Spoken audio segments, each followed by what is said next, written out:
अस्सलाम वालेकुम dear student. तो जी स्टूडेंट, आज जो हम टॉपिक डिस्कस करेंगे वो है important question of enzyme chapter number 6। और चैप्टर नंबर 6 के जो इम्पॉर्टेंट सवाल आते हैं, चाहे वो एमसीक्यूज है, शॉर्ट क्वेश्चन है या लॉन्ग क्वेश्चन है, तो आज मैं आपको वो डिलीवर करूँगा। तो लेट्स सी स्टूडेंट, तो important question of enzyme chapter number 6। Long question देखते हैं इस चैप्टर के, जो कि बहुत ही इम्पॉर्टेंट है to the examination point of view. Examination point of view के हवाले से बहुत ही इम्पॉर्टेंट क्वेश्चन है। तो किस तरह से आपसे क्वेश्चन पूछ सकते हैं एग्जाम में, तो आज मैं आपको वो बताने रहा हूँ एंजाइम के हवाले से। एंजाइम का जो चैप्टर नंबर 6 है 9th में, मैं आपको उसके लॉन्ग, शॉर्ट और एमसीक्यूज के सवालात बता रहा हूँ, जो कि एग्जामिनेशन पॉइंट ऑफ व्यू से बहुत ही इंपॉर्टेंट है और बहुत ही अहमियत के हामिल है। तो let's see student, long question fast देख लेते हैं। तो इसके लॉन्ग क्वेश्चन कितने बनते हैं और इम्पॉर्टेंट कौन कौन से हैं। तो फर्स्ट जो मैंने यहाँ पर डिस्क्राइब किया है वो है describe all characteristics of enzyme, कि एंजाइम की तमाम तरह खसूसियात को डिस्क्राइब करें, बयान करें। तो पहला आपसे इस तरह क्वेश्चन भी पूछ सकते हैं कि वो ये भी बहुत इंपॉर्टेंट है कि describe all characteristic of enzyme, के एंजाइम की खसूसियात बयान करें, तमाम खसूसियात बयान करें। तो ये भी लॉन्ग में आ सकता है क्योंकि ये कई बार आया है एग्जाम में। तो आगे देखें, factor affecting the rate of enzyme action justify all factor, ये दैट इज वेरी इंपॉर्टेंट, ये उससे भी ज़्यादा इंपॉर्टेंट है, अहम है। तो जो फैक्टर्स हैं, कौन कौन से फैक्टर हैं जो एंजाइम की एक्टिविटी पर असर करते हैं, उन फैक्टर को बयान करें। जैसा कि टेम्परेचर हो गया, पीएच होगी और सबस्ट्रेट हो गई, ये तीन फैक्टर थे जो एंजाइम की एक्टिविटी पर असरअंदाज होते थे, अफेक्ट करते थे। तो थर्ड पे देखते हैं describe mechanism of enzyme action. तो ये कुछ अलग तर्ज का सवाल है, एक अलग टाइप का सवाल है कि describe mechanism of enzyme action, के आपसे इम्तिहान में इस तरह भी पूछ सकते हैं कि describe mechanism of enzyme action, के एंजाइम किस तरह काम करते हैं, उसका मैकेनिज्म क्या है, उसका तरीकाकार क्या है। तो इस तरह भी पूछ सकते हैं। या comparison between lock and key model and induced fit model, और इस तरह भी पूछ सकते हैं कि इंड्यूस्ड फिट मॉडल और लॉक एंड की मॉडल में डिफरेंस बयान करें और इनमें क्या डिफरेंस है। तो ये भी आपसे पूछ सकते हैं।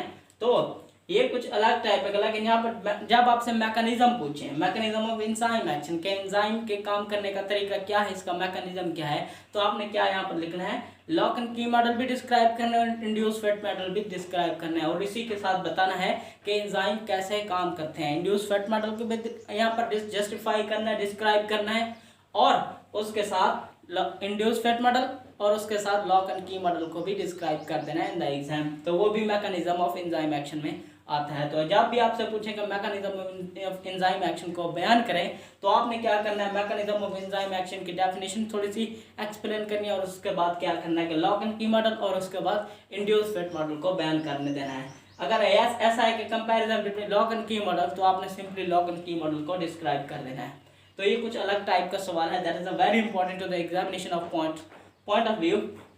तो लास्ट जो सवाल इसका बनता है, लास्ट जो क्वेश्चन बनता है वो है कि uses of enzyme in our daily life, any 8 to 10 describe.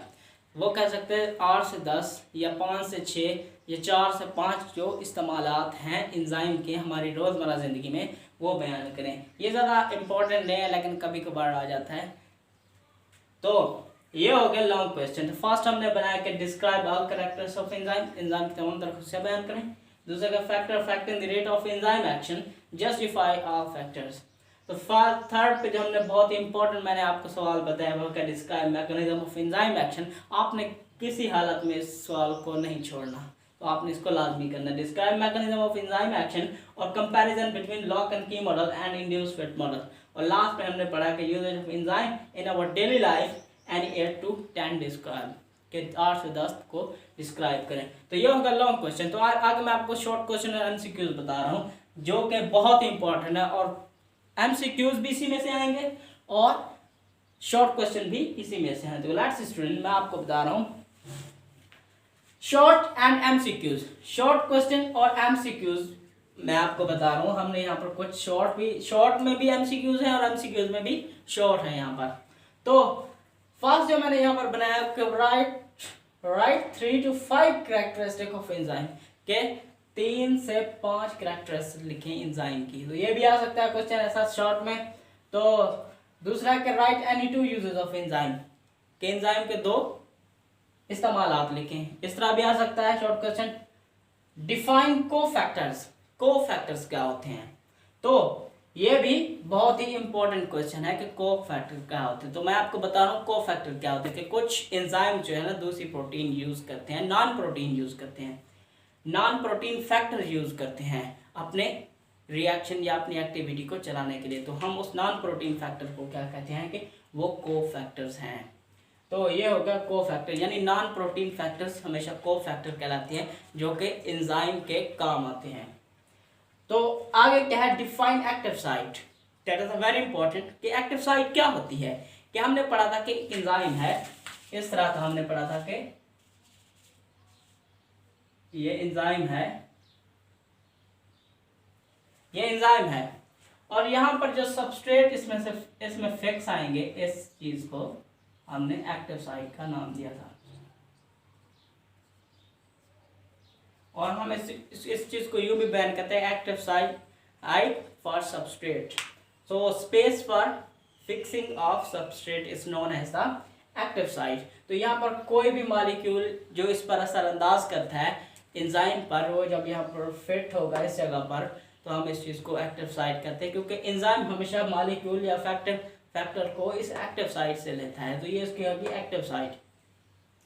तो आगे क्या है, define active site, what is metabolism, कि मेटाबॉलिज्म क्या होता है। तो ये भी बहुत ही इंपॉर्टेंट क्वेश्चन है कि मेटाबॉलिज्म क्या होता है। तो मैं आपको बता रहा हूँ कि मेटाबॉलिज्म क्या होता है। जो हमारी बॉडी में या किसी भी जानदार की बॉडी में जितने भी केमिकल रिएक्शन होती है, दूसरे भी रिएक्शन हो रहे हैं for the welfare of the body of living organism is known as the metabolism. के मेटाबॉलिज्म वो है कि तमाम बॉडी के रिएक्शंस और उसके साथ रिलेटेड जितने भी दूसरे रिएक्शन हैं जो बॉडी की वेलफेयर के लिए हो रहे हैं, हम उस चीज़ को मेटाबॉलिज्म कहते हैं। तो छठा सवाल देखें, इस तरह यूं बन सकता है short, difference between anabolism and catabolism, that is a very very important question. ये बहुत ही इंपॉर्टेंट क्वेश्चन है। हम इसको यहाँ पर इंपॉर्टेंट की हेडिंग भी दे देते हैं, इंपॉर्टेंट क्वेश्चन। ये बहुत इंपॉर्टेंट क्वेश्चन है, एनाबॉलिज्म एंड कैटाबॉलिज्म। एनाबॉलिज्म में क्या होते हैं कि वो तमाम रिएक्शंस होते हैं, वो तमाम रिएक्शन होते हैं जिसमें बड़े मॉलिक्यूल्स को आपस में जोड़ा जाता है, जिसमें बड़े मॉलिक्यूल को आपस में जोड़ा जाता है। तो ऐसे रिएक्शन जिसमें बड़े मॉलिक्यूल्स को आपस में जोड़ा जाता है, तो हम उस चीज़ को एनाबॉलिज्म का नाम देते हैं।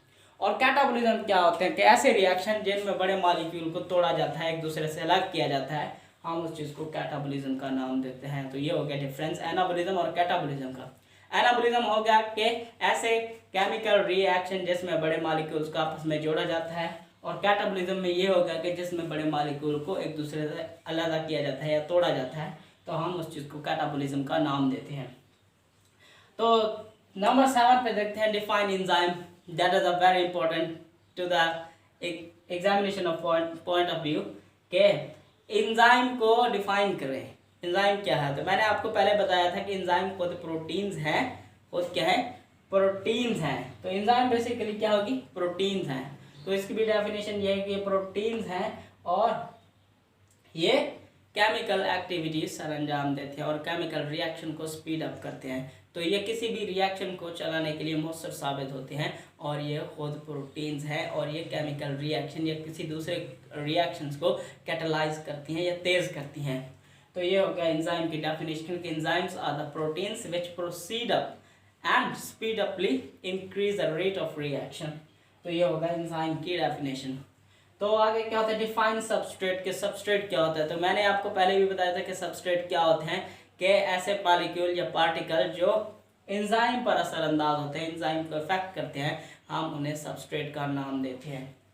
तो नंबर 9 पे देखें, एक्सप्लेन अबाउट एक्टिवेशन एनर्जी, कि एक्टिवेशन एनर्जी क्या होती है, इसको बयान करें। That is a very important कि एक्टिवेशन एनर्जी क्या होती है। तो मैं आज आपको ये भी बता रहा हूँ कि एक्टिवेशन एनर्जी क्या होती है। तो what is activation energy, the minimum energy which require a reaction to start up, कि किसी भी रिएक्शन को कम से कम एनर्जी जो मुहैया की जाती है जिससे वो शुरू होता है, तो हम उस चीज़ को एक्टिवेशन एनर्जी कहते हैं। कि ऐसी कम से कम एनर्जी जो किसी रिएक्शन को चलाने के लिए इस्तेमाल होती है, हम उस एनर्जी को एक्टिवेशन एनर्जी का नाम देते हैं। तो सिंपली ये होगा कि किसी केमिकल रिएक्शन को चलाने के लिए थोड़ी से थोड़ी मतलब कम से कम एनर्जी जो है, हम उस एनर्जी को एक्टिवेशन एनर्जी का नाम देते हैं। तो ये हो गया एक्टिवेशन एनर्जी का कॉन्सेप्ट।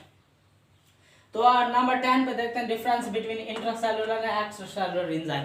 के दो तरह के यहाँ पर हम एंजाइम स्टडी कर रहे हैं कि एक्स्ट्रासेलुलर एंजाइम क्या होते हैं और इंट्रासेलुलर एंजाइम क्या होता है। लेट्स स्टूडेंट, इंट्रासेलुलर एंजाइम वो होते हैं जो सेल के अंदर रहकर काम करते हैं। जैसा कि ग्लाइकोलाइसिस का जो हमने रिएक्शन पढ़ा था, ग्लाइकोलाइसिस क्या होती है कि ब्रेक डाउन ऑफ ग्लूकोज, वो भी साइटोप्लाज्म के अंदर हो रही है। सेल के अंदर जो साइटोप्लाज्म होता है उसके अंदर ग्लाइकोलाइसिस हो रही है, और उस रिएक्शन के लिए जो एंजाइम यूज होते हैं, हम उन्हें इंट्रासेलुलर एंजाइम का नाम देते हैं। और सेल के अंदर जितनी भी एक्टिविटीज या रिएक्शन होते हैं उसको चलाने के लिए जितने भी एंजाइम यूज होते हैं, हम उन्हें इंट्रासेलुलर एंजाइम का नाम देते हैं। और सेल के बाहर जो एंजाइम यूज होते हैं, हम उन्हें एक्स्ट्रासेलुलर एंजाइम का नाम देते हैं। एक्स्ट्रासेलुलर एंजाइम किन किन चीज़ों में पाए जाते हैं, जैसे कि हमने पढ़ा था पेप्सिन या ट्रैप्सिन, जो मैदे और स्मॉल इंटेस्टाइन के लिए अल्कलाइन मीडियम या तेजाबी मीडियम में यूज होते थे। तो हम उन एंजाइम को क्या कहेंगे, एक्स्ट्रासेलुलर एंजाइम, क्योंकि वो सेल के बाहर है, मैदे के अंदर है या सेल के बाहर है,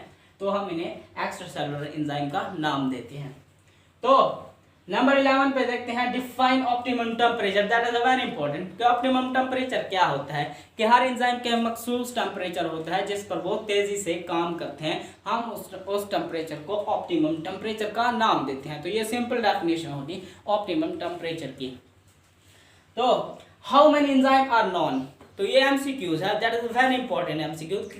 हाउ मेनी एंजाइम, के कितने एंजाइम जाने जाते हैं टुडे या प्रेजेंट टाइम, इस वक्त कितने एंजाइम जाने जाते हैं इन द वर्ल्ड के 200। यहाँ पर कितने एंजाइम जाने जाते हैं 200, ये आपका एमसीक्यूज है।